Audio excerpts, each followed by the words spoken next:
bienvenue sur Tesla 360.video. J'ai laissé passer le bruit de la voiture thermique de devant moi et c'est le début d'une série de vidéos positives sur ma nouvelle Model Y, My 360 pour les intimes, comme Model Y 360. Et donc premier point pardon, positif, le changement de voie automatique, puisque j'ai pris l'autopilot amélioré, pas le FSD, puisque l'autopilot complet n'est pas utilisable en France avant un long moment, et donc pas vraiment utile, à part pour le respect des feux stop et des stops. Ça s'arrête, ça fait pas grand chose de plus. Donc voilà, vous voyez ici, là en bas, là, il me propose de me garer entre guillemets sur la droite, ce que je fais juste en mettant un coup de clignotant.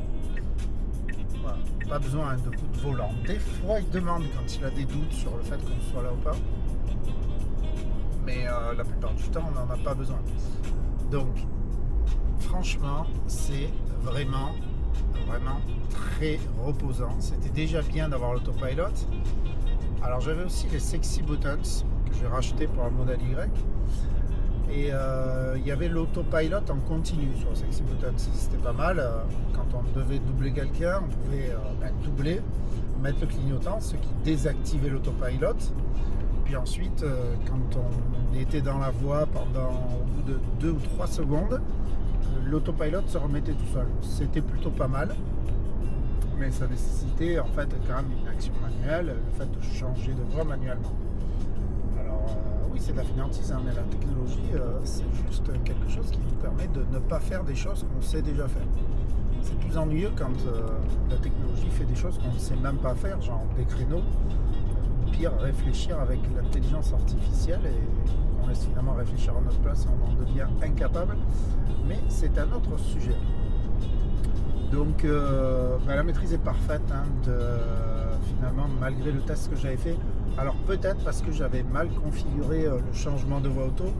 Dans les options, au niveau de l'autopilot, ici on a la personnalisation de la navigation en autopilot, qui est ça, hein, cette ligne droite, au contraire du maintien dans la file, qui permet aussi de changer de file et de sortir.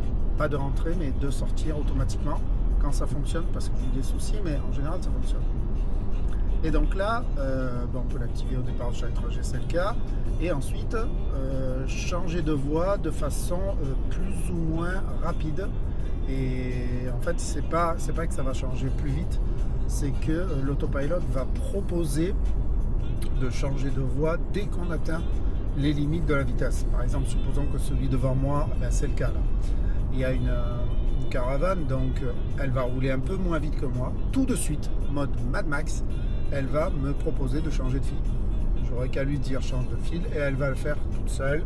Elle le fait très bien, quelle que soit la vitesse. C'est vraiment impressionnant. Et elle le fait même sans aucun problème quand c'est dans l'autre sens, dans le même sens que celui de la courbe. Ce qui cause une déviation quand on conduit pour de vrai. Et donc il faut compenser à la fois la vitesse de la voiture.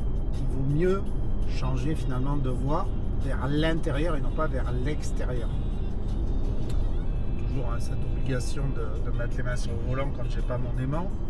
Donc on va laisser faire. Et puis on va arriver tranquillement sur cette petite caravane là, qui quand même roule pas mal. Hein. Mais bon, on va finir par arriver à la dépasser. Quoique là, dans la descente, elle va pouvoir gérer. Donc on arrive, on se rapproche. Et quand la voiture va la voir, elle va proposer toute seule de changer de fil. Et à défaut, un camion de paille. Donc là voilà, sûrement que dans la côte, je vais la rattraper. Donc elle la voit déjà, mais là, même en mode Mad Max, elle ne propose pas de changer de fil, elle ne devrait pas tarder.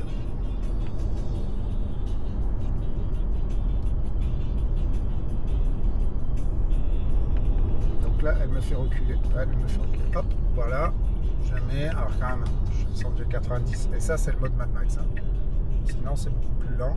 Effectivement, vous voyez, elle l'a fait pratiquement sans me faire bouger. Il m'a klaxonné. J'avais peut-être pas le droit de le doubler. Je ne sais pas.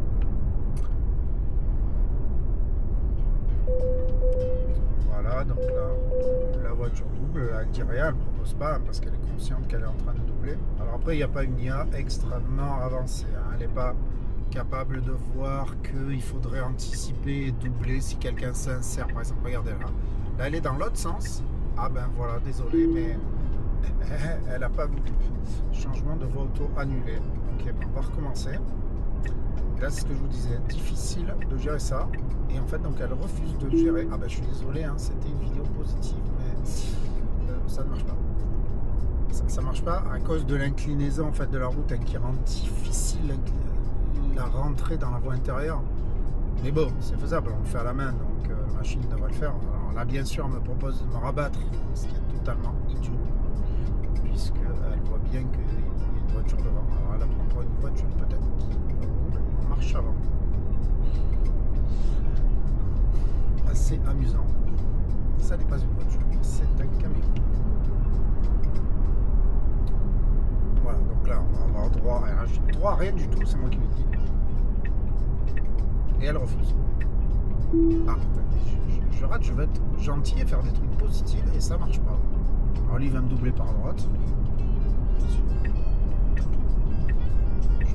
Je veux changer de fil,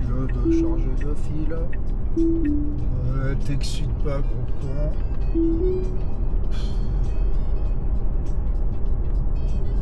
Vas-y, ne respecte pas la limitation. Excuse-moi de t'avoir gêné dans ton irrespect. Donc bon, c'était censé être une vidéo positive.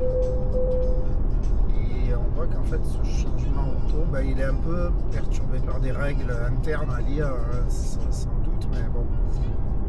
La voiture, en tout cas, quand elle veut bien changer de fil, elle le fait très bien, de façon très fluide, et c'est vraiment bien maîtrisé, hein, comme la vitesse.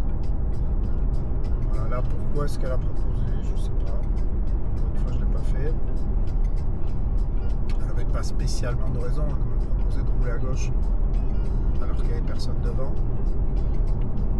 Bon, après, c'est la logique floue, hein, c'est l'IA. Donc là, pareil, elle ne voit rien, mais de toute façon, moi, je suis à la vitesse maximale. Donc, en théorie, hein, contrairement au chauffeur, bien évidemment, je ne suis pas censé doubler. Mais là, me propose, on va le faire. Ah, trop tard. Trop tard. Ok, et maintenant, moi, je veux. Je clique. Et ça ne marche pas. D'accord. Peut-être parce que je n'ai pas la main, en fait, sur le volant. Oui, voilà. Voilà. Elle a besoin, en fait, qu'on ait les mains sur le volant pour changer de fil. Ok. Voilà, donc c'était un test pour moi aussi, donc intéressant.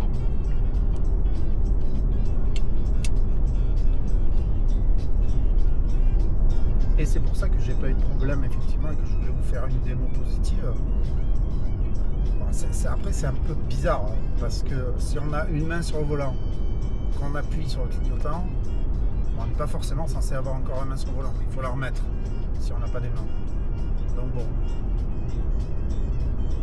Mais donc là, je double, très bien, elle me propose rien du tout. Et on va se rabattre de suite. Hein. Hop. Voilà. Et donc elle fait sans problème, de façon très fluide. Voilà, c'est vraiment agréable de pouvoir conduire vraiment de bout en bout comme ça, sans avoir à enlever, remettre l'autopilote. Même quand on a l'autopilote en continu des Astro XY Buttons. Bon. Donc là pareil, doublé, clic. Voilà. Et quand il y a une main sur le volant, ça marche très bien. Voilà, donc finalement, vidéo positive, mais avec cette information, il faut qu'elle sente qu'il y a la main sur le volant pour pouvoir doubler.